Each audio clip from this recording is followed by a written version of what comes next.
Hoy vamos a hablar de un tema que es el gozo del Señor. Y lo hemos llamado el gozo, una disciplina en tu vida. Y a ver, ¿por qué le digo disciplina? Vamos a ver un poquito en la palabra, vamos a ver qué es el gozo, cómo es el gozo. Y primero vamos a ir al libro de Nehemías. El libro de Nehemías es hermoso. Nehemías, de hecho, quiere decir en el original, en el significado del nombre Nehemías quiere decir consolador. Entonces Nehemías es una figura del Espíritu Santo, porque todos sabemos que el consolador es el Espíritu Santo. Y Jesús dijo, yo os enviaré a otro consolador. Y estaba hablando del Espíritu Santo. Entonces, realmente el libro de Nehemías también es un libro donde vemos cosas sobrenaturales. Bajo la dirección de Nehemías, el pueblo de Israel logra reconstruir el muro que estaba quebrado, el muro que estaba en ruinas, en 52 días. Y lo interesante es que ya eran décadas que este pueblo había vuelto, buenos años que ya habían vuelto a Jerusalén y hasta ahora no habían podido reconstruir el muro. Y cuando llega Nehemías, logran reconstruir el muro en 52 días, que eso es algo sobrenatural. Yo me imagino que los ángeles trabajaban también de noche o algo ahí y de una manera sobrenatural reconstruyen el muro. Y entonces también nos habla a nosotros de que es la obra del Espíritu Santo en nosotros que nos capacita para hacer cosas imposibles. ¿Sí?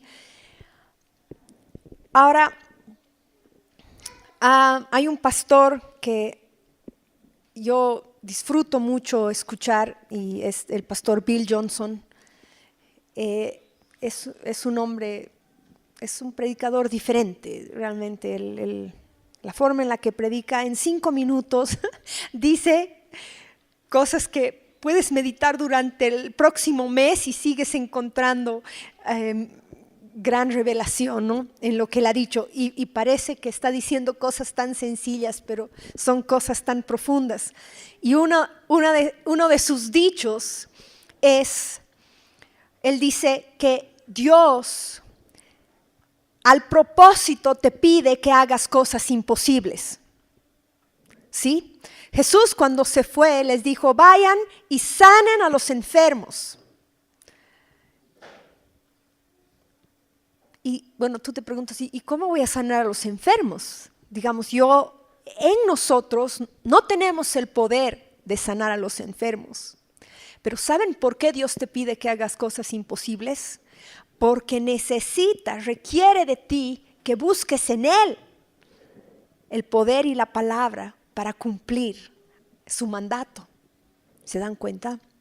Ahora, Él no te pediría que hagas algo para lo cual Él no te va a capacitar y para algo que Él no te va a dar el poder, pero se encuentra en Él ese poder, ¿sí? Si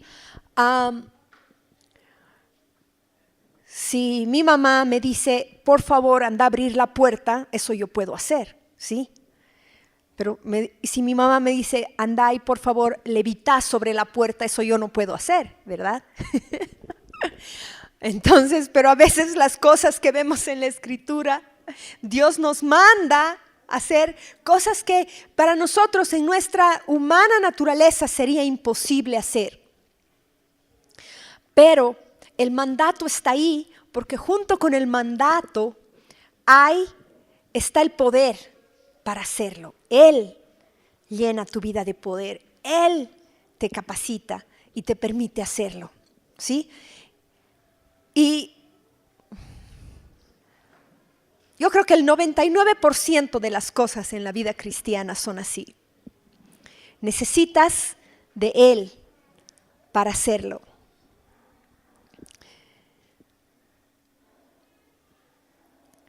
Otra cosa que dice Bill Johnson es, la ley requiere de ti, pero la gracia te capacita o te habilita.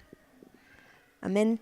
Entonces, en la ley hay una lista de requerimientos que teníamos que cumplir y claramente la Escritura nos dice que era imposible para nadie cumplir toda la ley. Pero la gracia nos da la habilidad de hacer cosas que la ley no nos daba. Amén. Entonces, ¿a qué nos vamos a acoger? ¿A la ley o a la gracia? A la gracia, porque con la ley no vas a ni salir de tu casa. Pero con gracia todo lo puedes hacer. Amén. Entonces vamos a leer un poquito de este libro que digo es sobrenatural. Es un libro sorprendente. Y vamos a comenzar leyendo una parte donde, Nehemías reúne al pueblo y les dice, porque entre que estaban arreglando los escombros y estaban reconstruyendo la ciudad, encuentran también los rollos del libro de la ley. Y entonces Nehemías ordena a Esdras, que era el sacerdote, a leer la palabra de Dios en presencia del pueblo. Ahora tenemos que entender que esta gente era gente que había sido deportada a Babilonia hace muchos, muchos años, ¿no? Y muy probable, la mayoría de ellos jamás había escuchado las Escrituras. O si habían escuchado, tal vez habían escuchado pequeñas porciones del libro. Y entonces Nehemías organiza una gran congregación del pueblo, los llama a la plaza y les dice, ahora sí, los sacerdotes desde la mañana hasta la noche van a leer los libros para que ustedes conozcan cuál es la ley de Dios, porque ustedes no conocen. Porque ustedes no han escuchado, porque sus padres no tenían en sus manos los rollos. Y vivían en países extraños y ajenos donde no podían practicar el culto a Dios. Entonces dice que Esdras llama a toda la asamblea que estaba compuesta de hombres y mujeres y de todos los que podían comprender la lectura. Y la leyó, estoy en el versículo 3, y la leyó en presencia. ¿Les he dicho que es capítulo 8? No, Nehemías 8, versículo 3. Y la leyó en presencia de ellos en la plaza que está frente a la puerta del agua. Todo el pueblo estaba muy atento a la lectura del libro de la ley. Y la Escritura nos dice que Nehemías estaba leyendo y además estaban con él otros sacerdotes. Y la Escritura nos da a entender que a medida que iban leyendo, también traducían el texto, porque muchos de ellos ya no hablaban hebreo, ni el arameo en el cual estaba escrito las Escrituras. Entonces dice que ellos leían y les explicaban y les traducían en sus lenguas para que puedan entender. Algunos creen que estos sacerdotes inclusive iban entre el pueblo y en pequeños grupos iban traduciendo en los diferentes dialectos que la gente había adquirido en esos pueblos lejanos. Entonces el versículo 4, el maestro Esdras se puso de pie sobre una plataforma de madera construida para la ocasión. A su derecha, menciona a todos estos sacerdotes. Versículo 5, Esdras, a quien la gente podía ver porque él estaba en un lugar más alto, abrió el libro y todo el pueblo se puso de pie. Entonces Esdras bendijo al Señor, el gran Dios, y todo el pueblo levantando las manos respondió, amén, amén. Luego adoraron al Señor inclinándose hasta tocar el suelo con la frente. Y los levitas, todos estos, le explicaban la ley al pueblo, que no se movía de su sitio. Ellos leían con claridad el libro de la ley de Dios y lo interpretaban de modo que se comprendiera su lectura. Al oír las palabras de la ley, la gente comenzó a llorar. Ahora, miren lo que está pasando. Los levitas están traduciendo, interpretando, les están explicando al pueblo qué es las cosas que deberían hacer, cómo deberían vivir. Y esta gente que ha llegado, digamos, a Jerusalén con la idea de vivir, digamos, este culto a Dios, de volver a vivir esa gloria de la presencia de Dios, se ponen a escuchar la Escritura y de repente se dan cuenta que están viviendo muy lejos del requerimiento de Dios. Y se dan cuenta que ni entendían y ni sabían todo lo que estaba escrito en la ley. Y se ponen a llorar. Se ponen a llorar y se abaten sabiendo que no habían cumplido y no estaban cerca de cumplir lo que Dios requería de ellos. Entonces dice, por eso el gobernador, en el versículo 9 estamos leyendo, por eso el gobernador Nehemías, el sacerdote y maestro Esdras y los levitas que enseñaban al pueblo les dijeron, no lloren ni se pongan tristes, porque este día ha sido consagrado al Señor su Dios. Luego Nehemías añadió, ya pueden irse, coman bien, tomen bebidas dulces y compartan su comida con quienes no tengan nada, porque este día ha sido consagrado a nuestro Señor. No estén tristes, pues el gozo del Señor es nuestra fortaleza. Entonces, agarra y Nehemías les dice, se dan cuenta que el pueblo está llorando y agarran y les dicen, no se pueden contristar hoy día, porque hoy no es un día de tristeza, hoy es un día de gozo, porque este día es santo y es consagrado a Dios. Ahora miren qué interesante. En un día vamos a leer en el versículo 11, también los levitas tranquilizaban a todo el pueblo, les decían, tranquilos, no estén tristes, que este día es un día santo. Entonces, nosotros pensaríamos que ante la santidad de Dios, tú tienes que entrar abatido, arrepentido por todo lo que has hecho y el mal que tienes y tendrías que estar, ay Señor, por favor, perdóname, mira mi pecado, yo reconozco tu santidad, tú eres santo Señor y yo estoy muy lejos de cumplir tu estándar.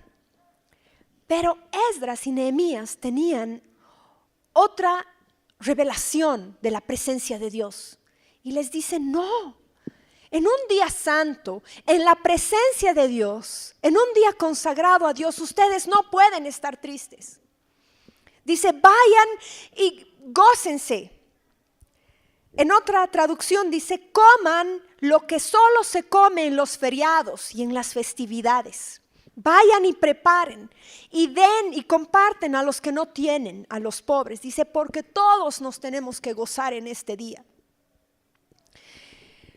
Y entonces, dice el pueblo, se fue, así que todo el pueblo se fue a comer y beber y compartir su comida, felices de haber comprendido lo que se les había enseñado. Entonces, miren, hay un protocolo al acercarnos al trono de la gracia. Hay un protocolo cuando nos acercamos a Dios. Y el protocolo es un tipo de vestidura y un atuendo, si quieren así pensar. Las mujeres tal vez me van a entender más, pero ¿qué tal si yo les dijera, bueno, ustedes están invitados a una cena muy elegante y en esta cena va a estar el presidente de Bolivia, va a estar el gobernante de Cochabamba, va a estar el alcalde y además hemos invitado al presidente de Perú. ¿Qué es lo primero que pensarían las mujeres? ¿Qué me voy a poner? ¿Qué me voy a poner? ¿No? ¿Verdad? No vas a pensar qué hora es ni qué día es. Lo primero que pasa por tu mente es qué me voy a poner, ¿verdad? Porque entendemos que al entrar en presencia de alguien importante, nuestro atuendo es importante, ¿sí? Sabemos que es una forma de respeto, una forma de reverencia, una forma de reconocer esas personas cómo nos vestimos. Miren conmigo en Isaías 61:3.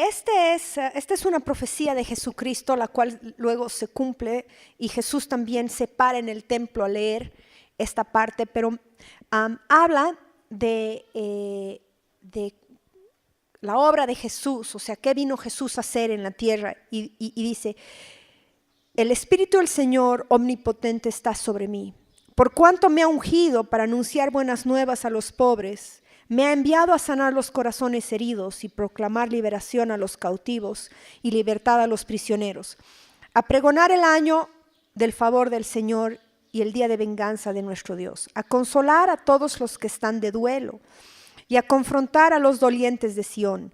Me ha enviado a darles una corona en vez de cenizas, aceite de alegría en vez de luto, traje de fiesta en vez de espíritu de desaliento. Y aquí también en otra versión dice: me ha enviado a darles una corona de gloria en vez de cenizas y óleo de gozo en lugar de luto. Entonces, los óleos en la Escritura siempre hablan de fragancias, porque los óleos eran extraídos de plantas aromáticas, y el aroma en las plantas aromáticas son plantas oleaginosas. Entonces, cuando tú extraes el aceite de una planta, también extraes su olor, ¿verdad? Entonces, si está hablando de un óleo de gozo, está hablando de una fragancia y de un olor, ¿sí? Entonces, aquí me habla de un atuendo, dice una corona de gloria, ¿sí? Darles óleo de gozo y traje de fiesta. Así es como entras a la presencia de Dios, ¿sí? Entras oliendo a gozo, con una corona de gloria y con un traje de fiesta. Y bueno, si te pones un traje de fiesta no es para ir a llorar, ¿sí? Te vas, es para alegrarte, una fiesta es para alegrarte y festejar. Así es como entramos a la presencia del Rey.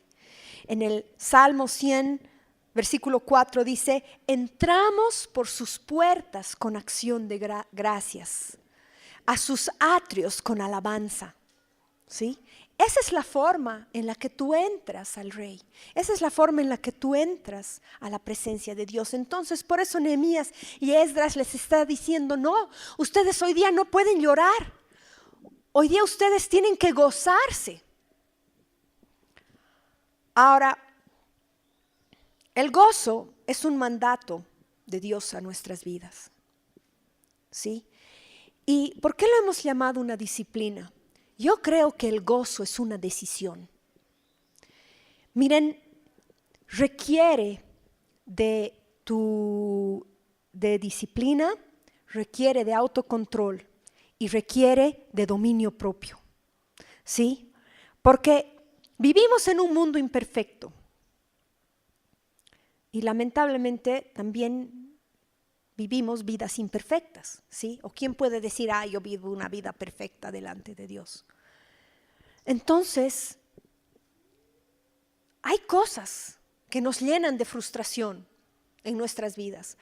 Hay cosas que están bajo nuestro control, que hacemos mal. Hay cosas que están fuera de nuestro control, que ocurren mal. ¿Sí? O sea, por ejemplo, como el huracán en Miami, después vamos a hablar de eso, o la lluvia, o hoy día amaneció nublado, hoy día amaneció frío o caliente o con sol, como fuera, está fuera de tu control, ¿sí? Entonces, vivimos en medio de circunstancias que pueden provocar en nosotros tristeza y abatimiento. todos estamos sujetos a los abates del tiempo, por así decir. Todos estamos envejeciendo aquí, ¿sí? Nadie está un minuto más joven. Nadie ha llegado esta mañana un minuto más joven ni un día más joven. Todos hemos llegado un día más, ¿no? Y como dice mi sobrino, es viernes y el cuerpo lo sabe. Sí, porque ay, estás cansado, ¿sí? Porque el tiempo a todos, el desgaste de nuestro cuerpo, de nuestras emociones, de las cosas que luchamos, de las cosas que enfrentamos día a día, va cobrando su peso, va cobrando su precio en nosotros. Pero el Señor nos manda a vivir vidas llenas de gozo. Y saben, es una elección. Porque si tú buscas razones para amargarte, vas a encontrar 1000. Cada uno de ustedes, si nos sentamos a hablar de sus problemas, de las cosas que les preocupan, desde la muela que no les han curado bien hasta sus finanzas, digamos, ¿no? Hasta si han acumulado para su vejez, que eso va a pasar de aquí a años. Pero todo puede ser un problema y todo puede salir mal. Puede, es verdad. Entonces, tendríamos una lista de cosas interminables por las cuales nos podemos preocupar. Pero ¿saben qué? La Escritura nos llama a estar gozosos. ¿Y saben qué? Nosotros vivimos en un día santo. Ustedes dicen, bueno, entonces el domingo o el sábado tengo que gozarme porque ese es el día separado para Dios, ese es el día santo. Pero no. O sea, nosotros, la Escritura dice que este día, desde el día que vino Jesucristo, desde el día que tú conociste su salvación, desde el día que conociste al Señor, estás viviendo en un día separado para Dios, en un día santo, ¿sí? La Biblia a veces usa la palabra día para referirse a un día en que el sol sale y se pone, ¿no? O a veces se usa la palabra para referirse a un tiempo, a una dispensación. Y nosotros estamos viviendo un día santo. Este no es un día para abatirte. Este es un día para gozarte. Es un día separado para Dios en el cual Él te ha revelado su palabra. Y dice que ellos se fueron a sus casas gozosos porque comprendían las palabras que les habían dicho. ¿Y saben qué? Yo creo que ahí hay un secreto. Yo creo que ellos pudieron gozarse porque entendieron que la palabra que ellos habían recibido también tenía el poder para transformarlos. Tal vez no estaban viendo todavía el cumplimiento de toda esa palabra. Tal vez no estaban viviendo todavía conforme a todos los mandatos, a todos los estatutos. Y tal vez no estaban viviendo conforme a eso y sabían que todavía todas esas promesas, las cuales también la ley les otorgaba si es que vivían de acuerdo a esos estatutos, pero sabían que a partir de ese día todo iba a cambiar. ¿Se dan cuenta? A partir de ese día todo iba a cambiar. En Lucas 1:37 es el relato de cuando el ángel se le aparece a María y el ángel, al terminar de hablar con ella, dice algo muy interesante y lo vamos a leer. Lucas capítulo 1, versículo 37.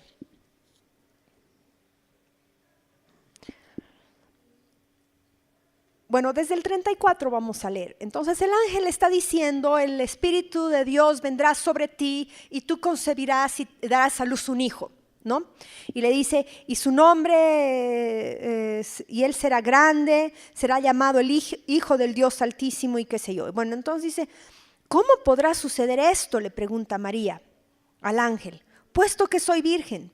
El Espíritu del Señor vendrá sobre ti y el poder del Altísimo te cubrirá con su sombra.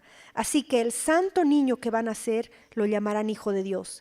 También tu parienta Elizabeth va a tener un hijo en su vejez. De hecho, la que decían que era estéril ya está en el 6º mes de embarazo. Porque para Dios no hay nada imposible. Entonces, si tú estudias en el hebreo esta expresión, para Dios no hay nada imposible, son dos palabras y en realidad dice, para Dios, la palabra que envía no es nada imposible. ¿Ok? O sea, en otras palabras, en el hebreo dice, para Dios, cuando manda una palabra rema a tu vida, esa palabra viene con el poder para cumplirse en tu vida. Entonces, el ángel está diciendo a María, María, yo estoy entregándote la palabra de Dios en este momento. Y era una palabra para ese momento, para esa situación. ¿Sí? No era una profecía, era, María, vas a concebir un hijo. Y María dice, pero ¿cómo va a poder ser eso? Y entonces el ángel dice, no te preocupes, porque la palabra que yo te estoy dando ya lleva en sí el poder para cumplirse. Entonces María dice, ya, sea a mí, he aquí tienes a la sierva del Señor. Porque María podría decir, ¿cómo? ¿Ahora qué tengo que hacer? ¿Tengo que ayunar 7 días porque voy a concebir al Hijo de Dios? ¿Qué dijo María? Me tengo que ir al templo, consagrar, ¿qué tengo que hacer? ¿Qué tengo que leer? ¿Sí? ¿Cuántas veces tengo que repetir? Si creo, no sé. Y María, como el ángel le dice, María, no te preocupes, la palabra que te estoy entregando tiene en sí el poder para cumplirse. María dice, aquí estoy, Señor. ¿Se dan cuenta la respuesta de María? Aquí tienes a la sierva del Señor. Parece que yo no tengo que hacer nada. Yo estoy, ¿sí? El Señor ya me ha escogido.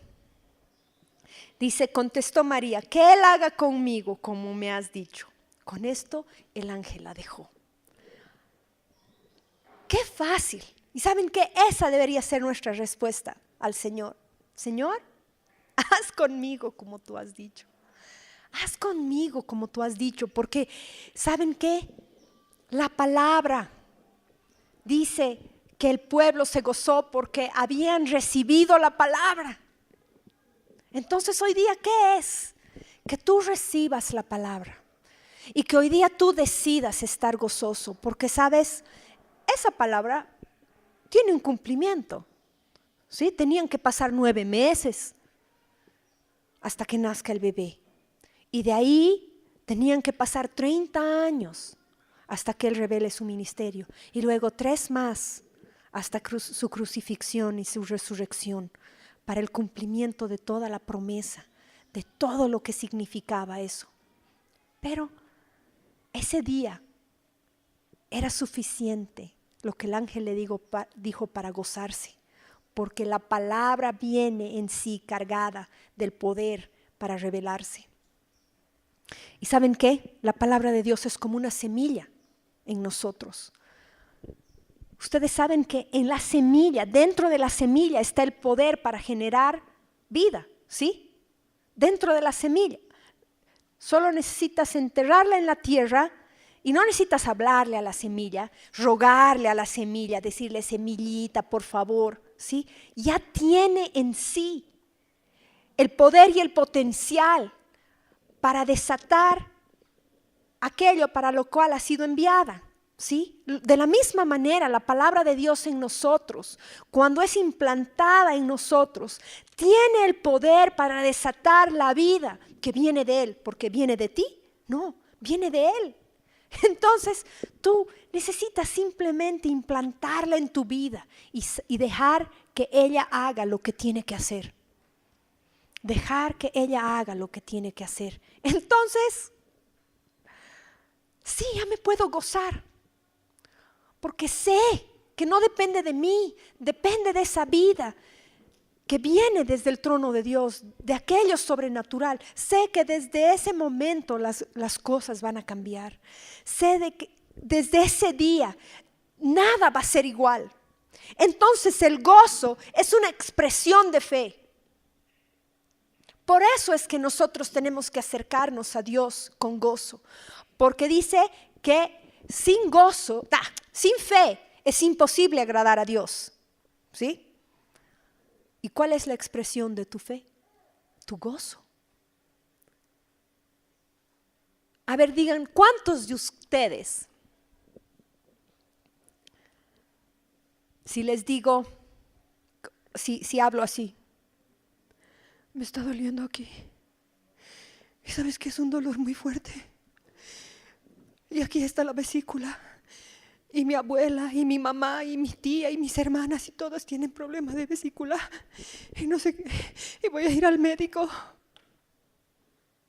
¿Creen que tengo fe? Pero Dios me puede salvar. Así, ¿ustedes me creerían que tengo fe? Ni yo me creo a mí misma. Digo, tengo un dolor aquí. Y sí, es verdad que mi familia toda tiene una vesícula medio frágil, pero Dios me ha dado una palabra que yo voy a estar sana. Así que estoy bien. Más de ustedes podrían creer que tengo fe y todos dirían, esta veznita, mira, toda su familia tiene problemas de vesícula y ella que cree que Dios le va a sanar, pero bueno, Dios, ¿no? ¿Saben qué? Ocurrió algo bien interesante el día que enterrábamos a mi mamá.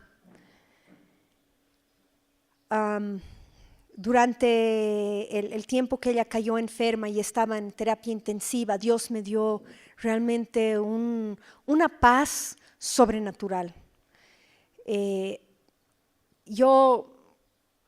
Mi semblante, mi actitud, inclusive les puedo decir, mi alma estaba secuestrada por mi espíritu. O sea, así es como yo me sentía. Sentía que mi alma estaba secuestrada y así como encerrada dentro de mi espíritu y solamente podía yo percibir las cosas espirituales. Casi las cosas naturales no las podía percibir. Les digo, en esos días no me acuerdo si he comido, si he dormido. Inclusive cuando dormía tenía unos sueños del cielo. Escuchaba cosas, escuchaba en mi espíritu, al Espíritu Santo hablarme directamente a mi espíritu. Era un tiempo sobrenatural. Y entonces el día cuando enterramos a mi mamá, el Espíritu Santo puso una convicción en mi corazón, que el momento en que nosotros ya la ponían dentro del nicho, que yo aplaudiera, que festejara la vida. Esa fue la instrucción del Espíritu Santo. Me dijo, quiero que durante su velorio y su entierro tú festejes su vida, no te lamentes por su muerte. Entonces en el velorio pusimos fotos de mi mamá jugando con sus nietos. El día que fue bautizada en agua, puse fotos de los momentos más alegres de su vida, el matrimonio con David, el matrimonio de mi hermana. Y para mí el mensaje era: vamos a festejar su vida. Yo no quiero que ustedes vean el cuerpo, quiero que ustedes vean su vida, lo que ella ha sido para mí y para nosotros.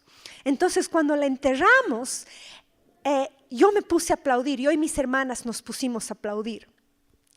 Sus amigas, que no eran cristianas, así, o sea, un poco más, y era así como herejía. Y yo decía: gracias, Señor, por lo que me has dado en ella estos años. Y yo le decía: gracias, mamá. Y aplaudía su vida y le digo: cada minuto de tu vida ha contado en mí. Y era un festejo de su vida. Y ustedes dicen: ¿cómo en un momento tan triste puede una persona estar llena de gozo? Yo les digo: sí se puede, porque es algo sobrenatural. Porque yo me estaba despidiendo de ella, pero sabía que un día yo la iba a volver a ver y la voy a volver a ver. ¿Sí? Entonces era la realidad, era una realidad espiritual que yo estaba viviendo. Era una realidad más allá de lo natural. Nadie puede entender eso si no entiende la promesa de la vida eterna. Nadie podría entender eso si no entiende que nuestros días aquí son un peregrinaje. Estamos de paso. Y que hay una promesa de algo que todavía no entendemos por completo, pero que vamos a vivir. Y yo sé que no era un día para llorar. Era un día para gozarme. Y tú dices, ¿cómo en la muerte, digamos, del ser o uno de los seres más importantes de tu vida puedes tener esa actitud? Solo en Dios. Solo en Dios. Y así, en cada situación en nuestras vidas, pueden haber momentos muy complicados, pueden haber momentos muy difíciles, pueden haber momentos en los que tu alma está luchando. Y sí,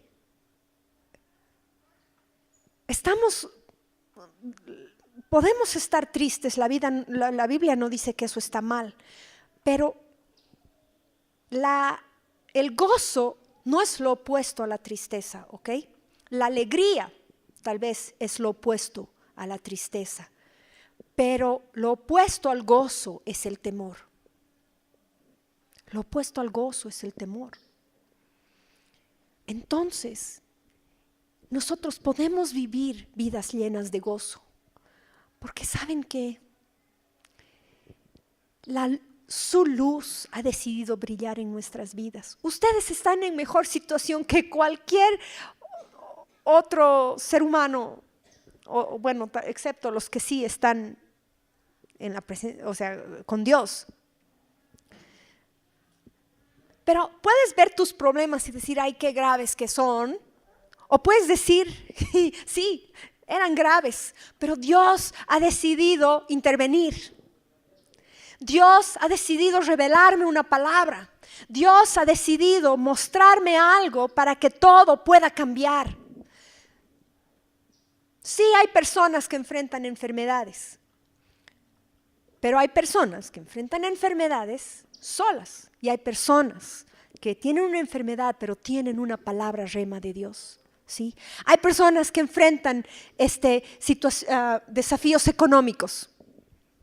Sí, y están solos, pero hay personas que enfrentamos desafíos económicos mirando por encima de todo eso, mirando la vida que está inmersa dentro de esa semilla de la palabra rema de Dios. Amén. Entonces, nuestro semblante tiene que cambiar. La Escritura nos dice que el gozo es un fruto del Espíritu. Vamos a ver en Gálatas 5:22.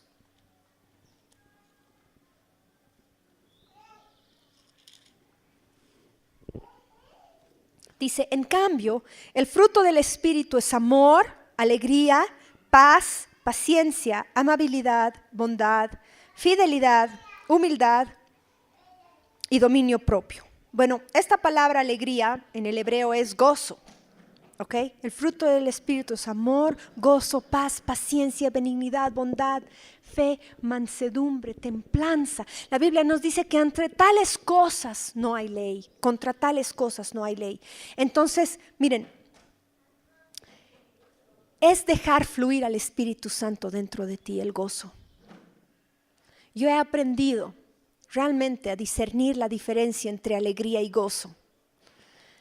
Y cada fruto del Espíritu requiere de los otros para manifestarse, ¿ok? No es así como que el gozo se manifiesta solo, porque el gozo requiere templanza y requiere mansedumbre y requiere dominio propio, porque tienes que agarrar y tus emociones dejar así envueltas por el Espíritu y dejar que el gozo fluya.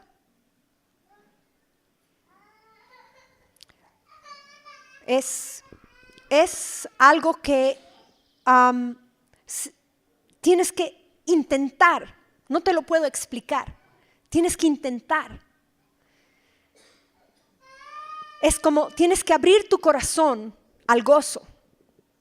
Y de repente es algo que sale de tu interior, como la Biblia dice, correrán de su interior ríos de agua viva. Es algo que sale de tu interior. No se apoya en cosas naturales. Tu gozo no depende de las circunstancias, tu gozo no depende de cosas naturales, porque si dependiera de esas cosas, entonces esas cosas tendrían control sobre ti. Y esas cosas también te podrían quitar el gozo. Pero nada debería tener el poder de quitarnos el gozo, ¿sí? El gozo es algo que viene del cielo, de una realidad de otra dimensión. Entonces tú tienes que elegir, por eso es que les digo que es una decisión. Tienes que elegir en qué dimensión vas a vivir. Tienes que elegir mirando qué cosas vas a vivir. Sí, es como cuando, no yo nunca, ¿no? Pero los jóvenes a veces quieren chatear y manejar su auto al mismo tiempo, ¿no? Entonces, ¿qué vas a mirar? ¿El camino o vas a mirar tu celular? Te das cuenta y de eso depende todo, si te vas a chocar o no, ¿verdad? ¿Dónde estás yendo? Pero tú decides qué vas a mirar. Son dos dimensiones completamente diferentes, dos realidades completamente diferentes. Y podemos estar hablando la misma conversación y yo puedo estar viendo en tu vida una realidad y tú puedes estar viendo otra. Y tú decir, pero no, es que ella no me entiende. Y yo puedo decir, no, es que ella no entiende. Y estamos hablando de lo mismo, ¿verdad? Entonces, Jeremías nos da un secreto. Vamos a leer en Jeremías 15, 16.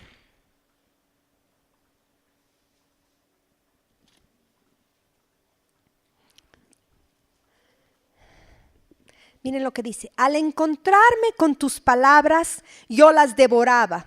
Ellas eran mi gozo y la alegría de mi corazón. Es lo que vivió el pueblo ahí con Nehemías, con Esdras y Nehemías. Al encontrarse, dice, al encontrarse con la palabra, dice, habían comprendido las palabras que habían sido habladas. Entonces se gozaron. Y entonces miren lo que dice Jeremías. Al encontrarme con tus palabras, yo las devoraba. Está hablando de que se volvían parte de él, entraban dentro de su estructura, de lo más íntimo de su ser. Y hablando de que esta palabra se vuelva algo lo más profundo en ti, también el Salmo 51:8 dice, anúnciame gozo y alegría. Infunde gozo en estos huesos que has quebrantado. Aparta tu rostro de mis pecados y borra toda mi maldad. Entonces está diciendo, Señor, infunde gozo dentro de mis huesos. Cuando la Biblia habla de emociones, habla del corazón. Y miren que el salmista no está diciendo, infunde gozo en mi corazón. Está diciendo, infunde gozo en mis huesos. Cuando la Biblia habla de los huesos, está hablando del espíritu. Está hablando de lo más profundo de tu ser. Y entonces dice, infunde gozo en lo más profundo de mi ser.